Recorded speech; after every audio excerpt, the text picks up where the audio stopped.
This is how I deal with YouTube copyright hits from Paramount Global. Whatever the reason, my pile of 400 videos gets dinged on the regular, and yet every single one of the claims has been successfully dismissed.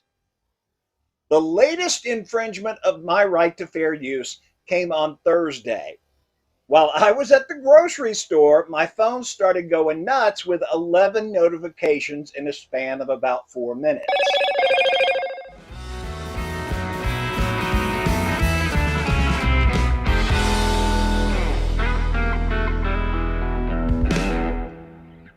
Interestingly enough, each of these claimed around 20 seconds of video, which contained little tiny clips from multiple different Teen Wolf episodes. That is not how this system is designed to work.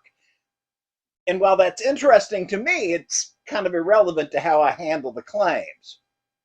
Now, this is not intended to be legal advice. Do not listen to me. I'm not a lawyer and I don't claim to be.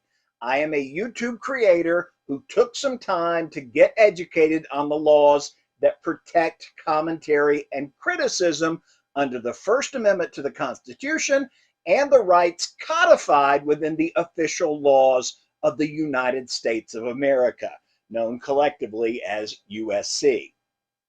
Nothing that I say could ever be construed as advice. I'm just relaying my personal story.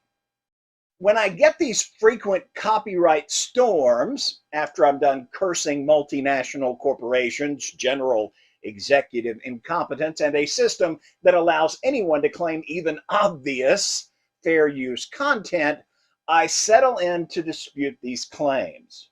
The first level of dispute is pretty simple. I answer a bunch of questions designed to make sure that I'm not stupid enough to be using copyrighted content just because. And then I fill out a narrative on why my specific video is a valid case of fair use. Now, each response is different in that I speak specifically about the claimed content in that specific video. Like in this one, they tried to claim my Scott McCall villain behavior thing that I did a while back. Scott's behavior was literally bad guy level. I'm not talking about the minor transgressions of season 1 that saw him violating the curfew in the Beacon Hills Preserve or cutting school to hang out with Allison.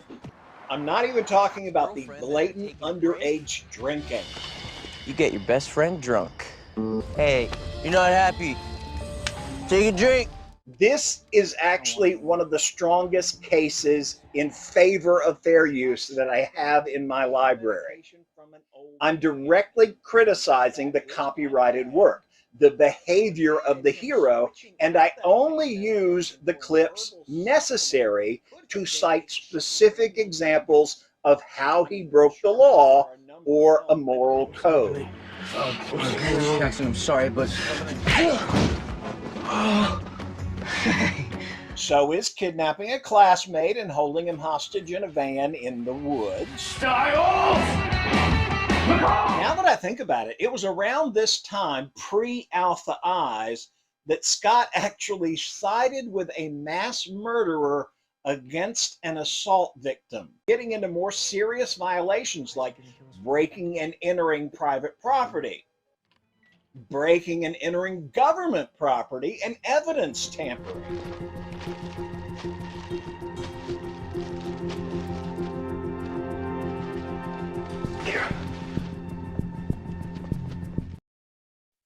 They dinged me on my basic commentary too. Now that's not as strong a case as a critical piece like the one on Scott's villainy, but the basic answer to all these claims is the same. I have the right to use short Teen Wolf clips to facilitate my original videos under U.S. Code Title 17, Section 107. Specifically, I have the right to use small portions of copyrighted material to illustrate the points of my commentary or criticism. There is a lot more to it, of course. Fair use must meet certain criteria. I have placed all of those criteria in this text wall.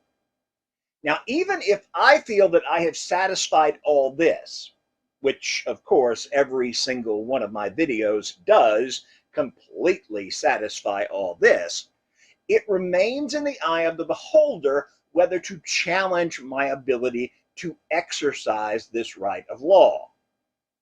And sometimes these cases end up in front of a judge. But I'm getting ahead of myself. Anyway, I provide them with my rationale, and YouTube logs the dispute and then sends it off to the flacks at Paramount Global. In the case of the Scott is a Criminal video, somebody at Paramount actually read my dispute because they immediately released the claim. But this past Thursday, the interns apparently weren't in a position to admit they were wrong. So they escalated every one of the 12 claims they've made. Now, this next level is a little tricky, and it is specifically why this video is definitely not legal advice. By continuing to dispute past this first level, I open myself up to liability, because in order for Paramount Plus to pursue their claim, they would need to file in federal court. Now, if they win in court, I'm out a ton of money for lawyers, and my channel is gone, and then the rain of fire and the plague of frogs, it's a really bad day. So I am not advising anyone to do anything, but I'm specifically not advising anyone to go past the point of the initial claims process. But if you were to choose to do what I do, there is a modern federal court case out of New York that lands squarely on the side of YouTube creators. Well, those YouTube creators who know the actual meaning of commentary and criticism. In Hughes versus Benjamin, Judge Richard Sullivan in the U.S. District Court of New York ruled in favor of Benjamin's fair use of large portions of Hughes' video, despite the fact that the only commentary Benjamin added was in the title of his video and the way he edited the portions together. This is an extreme case. It went on for a very long time, with neither side willing to acquiesce, and no matter how you feel about the players personally, this ruling definitely broadens the interpretation of fair use. Judge Sullivan's ruling says to me that actual fair use commentary, that is, talking critically about aspects of Teen Wolf plot, mythology, characters, etc., is a valid fair use for short clips for the show. That's why I quote the case in all my responses. In comparison to Hughes v. Benjamin, it seems ridiculous to claim my rather verbose and limited coverage of the show. But again, I don't recommend anyone take it past the initial dispute stage, because if you lose at that next level, it can literally ruin your life. This is not legal advice. It's just what I did. Of course, I know for a fact that if Paramount immediately rejects my dispute, they didn't actually read it. So I always choose to escalate to that dangerous level, because then I get the opportunity to lay out point by point how my content meets the letter of the law and how current case law is solidly on my side. To date, all the claims I've disputed, more than 100 individual attacks on my content, have been released.